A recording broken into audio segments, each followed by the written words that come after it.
கடவுள் அருள் டிவி நேயர்களுக்கு அடியேன் உங்கள் சிவயோகி சிவசக்திமான் சுவாமிகள் வணக்கத்தை தெரிவித்துக் கொள்கிறேன். இந்த பதிவில் செவ்வாய் பெயர்ச்சி பலன்கள் அதை பற்றி தான் சொல்ல போகிறோம். வரக்கூடிய ஆகஸ்ட் மாதம் 26/8/2024 முதல் அக்டோபர் மாதம் 23/10/2024 வரை கிட்டத்தட்ட ஒரு 57 நாட்கள். பொதுவாக 1.5 மாதம் தான் அந்த செவ்வாய் பக்கம் இருப்பார், கொஞ்சம் கூட இருக்கார் இந்த தடவை. இந்த செவ்வாய் ரிஷபராசியிலிருந்து மிதுனராசி செல்லக்கூடிய மிதுன செவ்வாய் பயிற்சி பலன்கள் என்று சொல்லப்படுவதாகும். அதனுடைய பயிற்சி பலன்களை முதலில் பொது பலன் சொல்லிவிட்டு அடுத்ததாக 12 ராசிக்கும் சொல்ல இருக்கிறேன். அதுக்கு முன்னாடி என்னுடைய குருநாதன் வணங்குங்கள். ஓம் குருப்யோ நம. நற்பவி நற்பவி நற்பவி. ஓம் காஞ்சிவாசாய வித்மகி சாந்தரூபாய தீமகி தன்னோ சந்திரசேகர பிரச்சோதயாத். என் ஆத்மாந்தன் மகா காளி வணங்குறேன். ஓம் காளிகாசாய வித்மகி மசான வாசின்ன தீமகி தன்னோ அகோர பிரச்சோதயாத். செவ்வாய் பயிற்சி பலன்கள் போது பார்க்கும் பொழுது செவ்வாய்க்கு சனி கிரகத்தை போலவும் குரு பகவானுடைய அந்த கிரகத்தின் பார்வை போல 3 பார்வைகள் அதற்கு உண்டு. செவ்வாய் தான் இருக்கும் இடத்திலிருந்து 4ஆம் வீட்டையும் 7ஆம் வீட்டையும் 8ஆம் வீட்டையும் பார்ப்பார். 3 பார்வைகள் உண்டு. அந்த வகையிலே இந்த மிதுன செவ்வாயில் இருந்து கன்னி ராசியையும் தனுசு ராசியையும் மகர ராசியையும் பார்க்க இருக்கிறார். அப்படி பார்க்கும் பொழுது பொது பலன்கள் சொல்லக்கூடிய வகையிலே பார்க்கும் பொழுது செவ்வாய் இது நாள் வரை குருவுடன் இருந்து குருமங்கள யோகம் ஏற்படுத்தி கொடுத்திருந்தார். இப்பொழுது அந்த குருவை விட்டு விலகி மிதுன ராசிக்கு பயிற்சி ஆகிறார். மிதுனத்திற்கு புதனுக்கும் செவ்வாயும் பகை ஒன்றும் கிடையாது. இருந்தாலும் அந்த மிதுன ராசியிலிருந்து அவர் பார்க்கக்கூடிய பார்வையும் பலன்களும் அவர் பயிற்சி ஆகும்போது உள்ள கிரக நிலைகள் வைத்துமே இந்த பொது பலன்கள் சொல்லப்படுகிறது.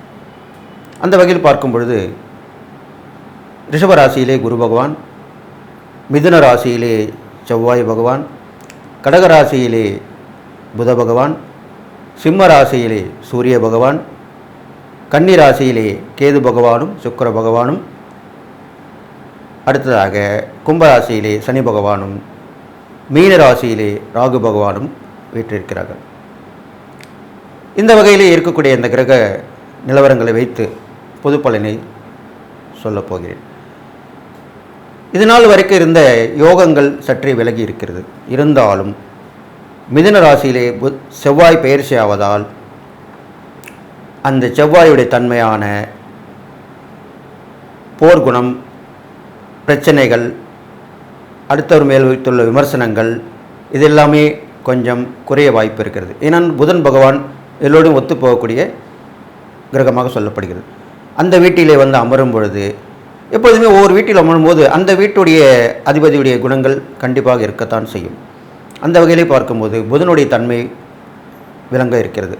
அப்பொழுது இதனால் வரை இந்த போராட்டங்கள், ஒருத்தரை ஒருத்தர் விமர்சனம் செய்து கொள்வது எல்லாமே கொஞ்சம் குறைய ஆரம்பிக்கும்.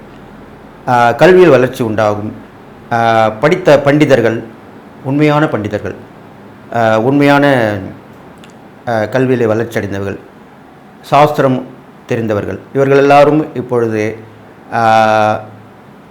வெளியே வந்து மக்களுக்கு விழிப்புணர்வு கொடுத்து நல்வழி காட்டி அவர்களை கடைத்தேற்றப் போகிறார்கள். அதுவும் இல்லாமல் கடகராசியில் இருக்கிற புதன் பகவான் சந்திரனுடைய வீட்டில் இருக்கிறனால நல்ல விஷயங்களை நடத்தி கொடுப்பார். தாயில் வழி உறவுகளை பலப்படுத்துவார். புதன் என்றாலே உறவுகளுக்கு உரிய கிரகமாக சொல்லப்படுகிறது. அப்பொழுது விட்டுப்போன உறவுகள் வந்து சேரும் காலகட்டமாக இது அமையப் போகிறது. மாமன் மைத்துனர் வகை, தாய் வழி உறவு, அக்கால் தங்கை உறவு இதெல்லாமே மேம்பட போகிறது. பொதுவாக உறவினர்களும் நண்பர்களும் வந்து ஒருங்கிணைந்து செயல்படுவார்கள், எல்லோருக்கும் உதவி புரிவார்கள். இது மாதிரிலாம் நடக்க போகுது. அடுத்ததாக சிம்ம ராசியிலே சூரியன் தன்னுடைய வீட்டிலேயே இருக்கிறபடியால் அரசாங்கத்தினுடைய ஆதரவு கிடைக்கும். மக்களுக்கு விழிப்புணர்வு கொடுக்கப்படும். அரசாங்கத்தின் ஆதரவு பெருகும். அவர்களுடைய சலுகைகள் மக்களுக்கு போய் சேரும் சேருகிறதா இல்லையா என்று பார்ப்பார்கள். மிகுந்த விழிப்புணர்வுடன் இருப்பார்கள். அது இல்லாமல் மக்கள் மனதிலே நல்ல ஒரு தன்னம்பிக்கை வெளிவரும். துணிச்சல், தைரியம் இதெல்லாம் மேலோங்கி அவர்கள் செய்யக்கூடிய காரியங்கள் எல்லாம் வெற்றி பெறும். அடுத்ததாக கன்னிராசியில் இருக்கக்கூடிய கேது பகவானுடைய சுக்கிரன் சேர்ந்திருக்கிறனால் கேது ஞான வாழ்வு, சுக்கிரன் இன்ப வாழ்வு. அப்பொழுது இரண்டுமே மாறி மாறி இருக்கப் போகிறது. பெரும்பாலும் சுக்கிரன் அந்த வீட்டிலே நீசமாகிறார். கன்னிராசியில் சுக்கிரன் நீசமாகிறார், தன்னுடைய சக்தியை இழந்து விடுகிறார். அப்பொழுது எல்லா கிரகத்தை விட கேதுக்குத்தான் அதிகமாக சக்தி உள்ளது. மற்ற 8 கிரகங்களை விட கேதுக்குத்தான் அதிக சக்தி உள்ளது. அப்பொழுது சுக்கிரனுடைய பல குணத்தையும் எடுத்து அவர் கொடுக்கப் போகிறார். அப்போது கேது பகவான் கன்னிராசியில் இருக்கிற நாள் சுக்கிரனுடைய பலத்தை எடுத்து கொடுப்பதால் ஆன்மீக பெரியோர்கள், ஆன்மீகவாதிகள் இந்த காலகட்டங்களிலே பெண்கள் நிறைய இந்த ஆன்மீக துறையிலே நுழைந்து வெற்றி பெறுவார்கள். அவர்கள் ஜோதிடராக இருக்கலாம், அருள்வாக்கு கூறுபவர்களாக இருக்கலாம், ஆராய்ச்சி புரிபவர்களாக இருக்கலாம், மக்களுக்கு விழிப்புணர்வு கொடுக்கக்கூடியவர்களாக இருக்கலாம், தியான மார்க்கமாக பயிற்சி கொடுப்பவர்களாக இருக்கலாம். இப்படிப்பட்ட வகையிலே பெண்கள் கை ஓங்கி இருக்க போகிறது. பெண்கள் அதிகமாக இந்த துறைக்கு வந்து மக்களுக்கு விழிப்புணர்வு கொடுக்க இருக்கிறார்கள். இது இல்லாமல் ஆன்மீக முன்னேற்றங்கள் கண்டிப்பாக ஏற்படும். அதுவும் இல்லாமல் தடைப்பட்ட காரியங்கள், திருமண காரியங்கள், சுபகாரிய முயற்சி இதெல்லாமே நடக்கும். இதெல்லாம் நடந்து நல்ல ஒரு மக்களுக்கு வசதி வாய்ப்புகள் வந்து சேரும். அடுத்ததாக கும்பராசியில் இருக்கக்கூடிய சனி பகவானால் அவர் வக்கரம் பெற்றிருப்பதனால் எந்த பிரச்சனையும் வரப்பதற்கு வாய்ப்பில்லை. நீதி நேர்மை நிலைநாட்டப்படும், நீதித்துறை மேலோங்கும். அது இல்லாமல் விவசாயம் வளர்ச்சி அடையும், மழை நிறைய பெய்யும், மழை வெள்ளம் காணும். இது இல்லாமல் பூமியிலே வெடிப்புகள், நிலச்சரிவுகள் இன்னும் இருக்கத்தான் செய்கிறது. அதுவும் வந்து அடங்கக்கூடிய அமைப்பாக இருக்கப் போகிறது. இது இல்லாமல் ராகு பகவான் மீனராசியில் இருப்பதால் நல்ல ஒரு அதிர்ஷ்டமான விஷயங்கள் நடக்கப் போகிறது. எல்லோருக்கும் குரு கடாட்சம் ஏற்படும். குருவை வணங்க வேண்டும். ஜீவசமாதி தரிசனம், மகான்கள் தரிசனம் கை கொடுக்கும். நல்ல ஒரு விஷயங்களை நடத்தி கொடுக்கும். கடைசியாக ரிஷபராசியிலே குருவும் சந்திரனும் இருக்கிறார்கள். குரு மங்களயோகம் போய்விட்டாலும் இந்த செவ்வாய் பயிற்சியின் போது சந்திரன் குருவனிலிருந்து குரு சந்திர யோகத்தை ஏற்படுத்தி கொடுக்கிறார். ஏனென்றால் ஒரு யோகம் போனால் இன்னொரு யோகம் வருகிறது. அதனால் குரு சந்திர யோகம் எல்லோருடைய வாழ்விலுமே ஒளி வீசக்கூடிய அமைப்பாக இருக்கும். நல்ல ஒரு புகழ், பதவி, செல்வம், அந்தஸ்து எல்லாமே தேடி வரும் மக்களுக்கு. இது பொதுவான பலனாக சொல்லப்பட்டிருக்கிறது என்று சொல்லி இனி வரும் 12 ராசிக்குண்டான பலனை போய் பார்க்க போகிறோம். அதற்கு முன்னாடி என்னுடைய உபாசன வேதனா மகாவாராகி நான் வணிகன். ஓம் மகிஷத் பஜாகி வித்மகி சண்டகஸ்தாத்மிகி தன்னோ வாராகி பிரஜோதயாத். வாராகி பரிபூர்ண கடைக்கு சொல்லி வாழ்த்தி அதிசயம் நிகழ்த்தும் யட்சினி, கருங்குட்டி, ஜின் போன்ற அனைத்து தெய்வங்களையும் கண்ணில் காண்பித்து பேச வைத்து கொடுக்கப்படும். அதோடு செய்வினை, ஏவல் பிரச்சனைகளில் இருந்து முழுவதும் விடுபட, செய்தவர்களுக்கே திருப்பிவிட, கணவன் மனைவி பிரச்சனை விலகி ஒன்று சேர, தவறான உறவில் இருந்து விடுபட, தொழில் வியாபாரத்தில் வெற்றி கொடி நாட்ட, குடும்பத்தில் ஒற்றுமை மேலோங்க, சகல ஐஸ்வர்யங்களையும் பெற்று பெருவாழ்வு வாழ உடனே தொடர்பு கொள்ளுங்கள். ஜெயா டிவி புகழ் மேல்மருவத்தூர் ஞானகுரு அவர்களை. சிம்மராசிக்கு ஏற்கனவே கொஞ்சம் பிரச்சனையாக தான் இருந்து வந்தது. ஏனென்றால் கிரகங்கள் பொதுவாக சரியான இடத்தில் இல்லாதபடியால் அவர்கள் தட்டு தடுமாறி ஒரு விதமான பய உணர்வுடன் விரக்தியாக தான் வாழ்க்கை நடந்து வந்து கொண்டாங்க. அதெல்லாமே சொல்லியிருந்தாங்க. பொதுவாக கமெண்ட்ஸில் போட்டிருந்தாங்க சிம்மராசிக்காரங்க ரொம்ப கஷ்டமாக இருக்குது அப்படின்னா. இருந்தாலும் இந்த செவ்வாய் பயிற்சி பலன்கள் உங்களுக்கு பார்க்கும் பொழுது செவ்வாய் 11ஆம் இடத்துக்கு வந்திருக்கிறார். எப்பவுமே 11ஆம் இடத்துக்கு எந்த ஒரு கிரகம் வந்தாலும் அது நன்மை தான் செய்யன்றது சாஸ்திர விதி, ஜோதிட சாஸ்திரத்திலே சொல்லப்பட்டதாகும். அந்த வகையிலே இந்த மிதுன செவ்வாய் உங்களுக்கு 11ஆம் இடத்தில் லாபங்களை கொடுக்க போகிறது. அவர் பார்வைப்படும் இடங்களும் உங்களுக்கு நல்ல விஷயங்களாக தரப்போகுது. இந்த 11ஆம் இடத்தில் இருக்கக்கூடிய செவ்வாய் வந்து உங்களுக்கு உடன் பிறந்தவர்கள் மூலிமா லாபங்களை கொடுக்கும். இதனால் வரைக்கும் உதவி பண்ணாமல் இருப்பாங்க. அவங்க வந்து ஓடோடி வந்து உதவி பண்ணுவாங்க. கூட வந்து அங்கே போகலாம் இங்கே போகலாம் அப்படின்வாங்க. கூட துணைக்கு வருவாங்க. எல்லாமே செய்வாங்க. இது இல்லாமல் உங்களுக்கு தடைப்பட்ட விஷயங்கள்லாம் நடக்கும். சுபகாரிய முயற்சி கண்டிப்பாக பலிதமாகும். இது மாதிரிலாம் நடக்கும். சிம்மராசிக்காரங்களுக்கு இறை வழிபாடு கண்டிப்பாக முக்கியமாக சொல்லப்பட்டிருக்கு. அதனால் நீங்கள் இந்த காலகட்டத்தில் ஏன்னா இப்போ நல்லா இருக்க போகுது டைம், அதனால் செவ்வாய் நல்ல இடத்துக்கு வந்திருக்கார். அப்போது அடிக்கடி சிவ வழிபாடு, முருகர் வழிபாடு இது மாதிரிலாம் பண்ணிட்டு வரலாம்.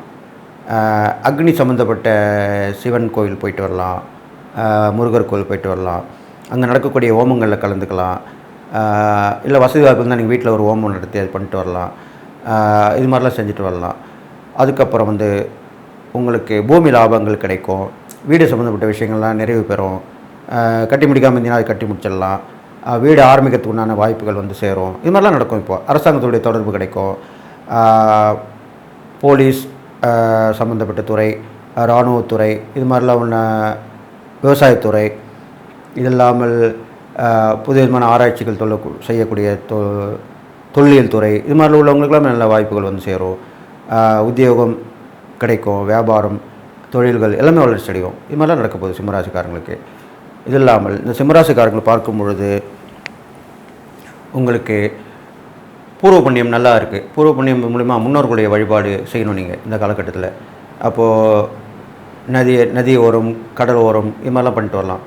இல்லை குளக்கரை, கோவில் பக்கத்தில் இருக்கிற குளக்கரையில் முன்னோர்கள் வழிபாடு செஞ்சுட்டு வரலாம். அமாவாசை என்று செஞ்சு வரலாம். காகத்திற்கு உணவு வைத்து வரலாம். இது மாதிரிலாம் பண்ணிட்டு வந்தீங்கன்னா முன்னோர்களை நினைத்து வரலாம். இது மாதிரிலாம் பண்ணிட்டு வந்தீங்கன்னா கண்டிப்பாக நல்லா நடக்கும். அது இல்லாமல் விடாமுயற்சி வெற்றி பெறும். முயற்சியை விட விடாமுயற்சி பண்ணணும். தொடர்ந்து பண்ணிக்கிட்டே இருக்கணும். அதுதான் விடாமுயற்சி. முயற்சின்றது ஒரு தடவை செய்வோம், ஒரு தடவை ஒருத்தருக்கு ஃபோன் பண்ணுறோன்னு வச்சுங்களேன், ஒரு தடவை ஃபோன் பண்ணுவோம், எடுக்கலாம் கம்முன்னு வந்துடுவோம். அப்படி கிடையாது. உடனே ஃபோன் பண்ணக்கூடாது. அது பண்ணால் தான் அவங்களுக்கு அடுத்தவங்களுக்கு ஒரு டிஸ்டர்பன்ஸாக இருக்கும். எப்பயுமே கொஞ்சம் கேப் விட்டு ஒரு 6 மணி நேரம் கழிச்சு ஒரு ஃபோனு, இன்னும் ஒரு 1 மணி நேரம் கழிச்சு ஒரு ஃபோனு, அப்படி பண்ணலாம். ஒரு 2 தடவை 3 தடவை பண்ணிங்கன்னா அப்போ ஏதோ ஒரு முக்கியமான விஷயம் சொல்லி அவங்க ஃபோன் எடுத்து உங்கள்கிட்ட பேசுவாங்க. உங்கள் பிரச்சனையும் தீரும். அப்படி விட்டுட்டிங்கன்னா நீங்களும் மறந்துடுவீங்க, அவங்களும் மறந்துடுவாங்க. இதுதான் நிறைய விஷயத்தில் என்னுடைய அனுபவத்துலேயும் ஆராய்ச்சிலையும் சொல்லப்பட்டிருக்கு. அந்த உதவிகள் கிடைக்காம போயிடும். அப்போது முயற்சியை விட விடாமுயற்சியை நீங்கள் பண்ணுறது ரொம்ப நல்லதாக சொல்லப்பட்டிருக்கு இந்த காலகட்டத்தில். இதெல்லாம் பண்ணிட்டு வாங்க. நிறைய கோயிலுக்கு போயிட்டு வாங்க. இறை வழிபாடு நீங்கள் போக மாட்டீங்க, இருந்தாலும் போயிட்டு வரணும். இப்போ உள்ள காலகட்டத்தில் போயிட்டு தான் வரணும்னு சொல்லியிருக்கேன். இது மாதிரிலாம் போயிட்டு வாங்க. அது இல்லாமல் தான தர்மம் பண்ணும்போது நிறைய வயதான பெரியவர்கள் தடுமாறி இருப்பாங்க, நடக்க முடியாமல் இருப்பாங்க. அவங்களுக்கெல்லாம் உதவி பண்ணலாம். நடக்கிறதுக்கு உண்டான வாக்கிங் ஸ்டிக்கு வாங்கி கொடுக்கலாம். அது இல்லாமல் உணவு சம்மந்தப்பட்டது வாங்கி கொடுக்கலாம். உடைகள் வாங்கி கொடுக்கலாம். தேவையான பொருட்கள் வாங்கி கொடுக்கலாம். இது மாதிரிலாம் பண்ணிட்டு வரலாம். இதெல்லாம் பாத்திரம் மருந்து பிச்சை எடு சொல்லுவாங்க. அந்த மாதிரி நல்ல தகுதி உள்ளவங்களுக்கு மட்டும்தான் நீங்கள் அதை தான தர்மம் செஞ்சுட்டு வரணும். அப்போ தான் அது பயனளிக்கும். இது மாதிரிலாம் பண்ணிட்டு வரலாம். பெரியவங்களுடைய மதிப்பு மரியாதை இருக்கணும். அவங்க இப்போ சொல்கிறத கேட்கணும்.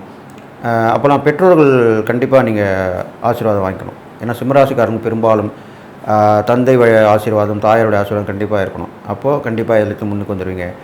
நீங்கள் தினசரி சூரிய நமஸ்காரம் செய்து வரணும். அதுவும் நல்லதாக சொல்லப்பட்டிருக்கு. இது மாதிரிலாம் பண்ணிட்டு வந்தீங்கன்னா உங்களுக்கு அந்த இறை வழிபாடு மூலமாக, தான தர்மம் மூலமாக எல்லாம் நல்லதாக நடக்க போகுது. இந்த காலகட்டங்கள் உங்களுக்கு செவ்வாய் பேச காலகட்டங்கள் ஒரு பாதிக்கு பாதி கண்டிப்பாக கிடைக்கும்னு சொல்லி, இது இல்லாமல் நீங்கள் ஒரு குறிக்கோளோடு நீங்கள் பயணிக்கணும். அப்போ தான் உங்களுக்கு வெற்றி வரும். ஏனோதானம் இருக்கக்கூடாது, எடுத்தங்கோத்தனக்கூடாது. சரி, இந்த விஷயத்துக்கு நம்ம போகிறோம், இதுதான் முடிக்கணும், இது சக்ஸஸ் பண்ணணும், அப்படி தான் நினைக்கணும். ஒரு பிளான் போட்டிங்கன்னா அந்த திட்டம் போட்டு அந்த திட்டத்தை முடிக்கிற வரைக்கும் தூங்காமல் முயற்சி எடுக்கணும். அதுக்குண்டான ஸ்டெப் எடுக்கணும் சொல்லுவாங்க இல்லையா, அதுக்குண்டான முயற்சி எடு, அதுக்குண்டான விஷயத்தை போடு, அதுக்கு யோசி, அதுக்கப்புறம் பண்ணு, அப்படி தான் சொல்லுவாங்க. அது மாதிரிலாம் பண்ணிட்டு வந்தீங்கன்னா கண்டிப்பாக நல்லா நடக்கும். நிறைய தியானங்கள் செஞ்சு வரலாம். நீங்கள் பிரம்மமுகூர்த்தத்தில் தியானம் பண்ணிட்டு வரலாம். இரவு படுக்கவும் தியானம் பண்ணிட்டு வரலாம். உங்களுக்கு குலதெய்வம், இஷ்ட தெய்வம் அந்த வழிபாடெல்லாம் பண்ணிட்டு வரலாம். இதெல்லாம் பண்ணிட்டு வந்தீங்கன்னா இந்த செவ்வாய் பயிற்சி பலன்கள் உங்களுக்கு ஏற்ற வகையில் அமைஞ்சு உங்களுக்கு எல்லா பிரச்சனையும் தீரும். நான் சொன்ன இந்த இறை பரிகாரங்கள் தான தர்மம் பண்ணிட்டு வந்தீங்கன்னா கண்டிப்பாக வாழ்க்கையில் முன்னேற்றம் ஏற்பட்டு அப்பாடா பரவாயில்லையே இப்போ அப்படின்னு பெருமூச்சு விட போகிறீங்க. அதுக்குண்டான காலகட்டம் தான் இப்போ வந்திருக்கு அப்படின்னு சொல்லி நீங்கள் எல்லா நாளும் போய்ட்டு வாழணும்னு சொல்லி வாழ்த்தி விடைபெறுகிறேன். நன்றி, வணக்கம். கடவுள் அருள் டிவியை பார்த்தமைக்கு நன்றிகள். மேலும் இது போன்ற தகவல்களை தெரிந்து கொள்ள கடவுள் அருள் டிவியை சப்ஸ்கிரைப் செய்யுங்கள். மறக்காமல் பெல் ஐக்கானை கிளிக் செய்யுங்கள்.